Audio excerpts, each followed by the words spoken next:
আল্লাহ পাক বলে, জগতের মানুষ রে, ওই কঠিন কিয়ামতের দিনের ভয়াবহতা সম্বন্ধে তুমি শুনো।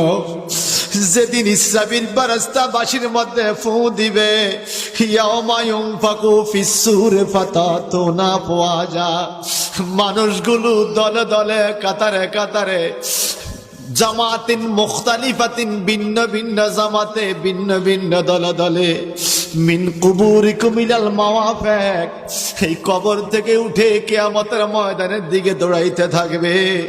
আল্লাহ বলেন, ওয়া ফুতিহাতিস সামাউ ফাকানাত আবওয়াবা, এত জোরে চিৎকার হবে, এত জোরে সিংহায় ফু দিবে আল্লাহর ফেরেশতা ইসরাফিল আলাইহিস সালাম, আসমানগুলো ফাটল ধরবে, আসমান দরজা হয়ে যাবে, ভেঙ্গে ছড়ে যাবে। ওয়া সুয়্যিরাতিল জিবালু ফাকানাত সারাবা, এত বড় বড় পাহাড়গুলো দুলার কণার মতো ঘুরতে থাকবে। চৈত্র মাসে, বৈশাখ মাসে বাজান শুকনা জমিনের মধ্যে মাঝে মাঝে দেখবেন ঘুরপাক খায়, জোরে বাতাস আসে, জোরে বাতাস আসে, বাইনকুডালি হয়। এই বাতাসের সাথে যেইভাবে কণিকাগুলা ঘুরে, দুলাগুলা ঘুরে, আমার আল্লাহ পাক বলে কিয়ামত যখন শুরু হয়ে যাবে, এত বড় বড় পাহাড়গুলো দুলার মতো ঘুরতে থাকবে। একটু চিৎকার দিয়ে কি বলা যাবে? আল্লাহু আকবার। আরো জোরে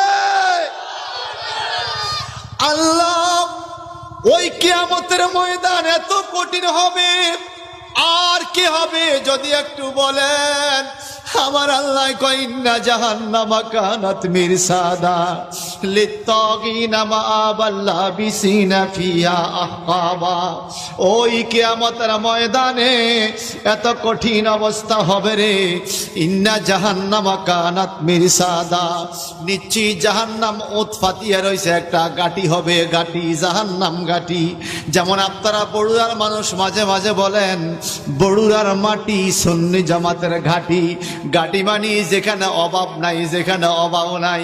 আল্লাহ বলে, ইন্না জাহান্নামা কানাত মিরসাদা, নিশ্চয়ই জাহান্নাম হইল একটা ঘাটি। কাদের জন্য ঘাটি? লিত্তাগিনা মাআবাল লাবিসিনা ফিহা আহকাবা, যারা অপরাধী, যারা পাপী, যারা মুনাফিক, যারা মুশরিক, যারা কাফের, বেনামাজি, বেরোজদারি, সুদ খানেওয়ালা, ঘুষ খানেওয়ালা, হারাম খানেওয়ালা, গাঞ্জা খানেওয়ালা, মদ খানেওয়ালা, মা বাবার বিরোধিতা করেওয়ালা, যারা মানুষ হত্যা করে, দেশের ক্ষতি করে, বড় বড় পাপী, এদের জন্য জাহান্নাম হলো ঘাটি। আল্লাহর নবীকে জিজ্ঞাসা করে, ও আল্লাহর নবী গো, এই ঘাটি জাহান্নামের মধ্যে খাবার দাবারের কোনো ব্যবস্থা আছে কিনা? আমার আল্লাহ পাক বলেন,